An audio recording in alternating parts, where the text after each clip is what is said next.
జాతీయ సమైక్యత యువ శిబిరాన్ని మున్సిపల్ చైర్పర్సన్ గడ్డం ఇందుప్రియ జెండా ఊపి ర్యాలీని ప్రారంభించారు. యునైటెడ్ యూత్ ప్రాజెక్ట్ ద్వారా తెలంగాణ రాష్ట్రంలోని మొట్టమొదటిసారిగా కామారెడ్డి ప్రభుత్వ డిగ్రీ కళాశాలలో ఏర్పాటు చేయడం గర్వకారణమని మున్సిపల్ చైర్పర్సన్ గడ్డం ఇందుప్రియ, జిల్లా యువజన మరియు క్రీడల శాఖ అధికారి దామోదర్ తెలిపారు.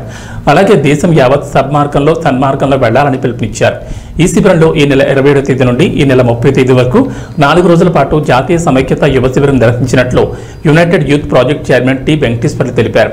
అలాగే ఈ సందర్భంగా United youth project chairman Venkateswarlu మాట్లాడుతూ జాతీయ సమైక్య యువ శిబిరం మన కామారెడ్డిలో ఏర్పాటు చేయడం అనేది కామారెడ్డి జిల్లా వాసులకు మనకెంతో గర్వకారణమని తెలిపారు.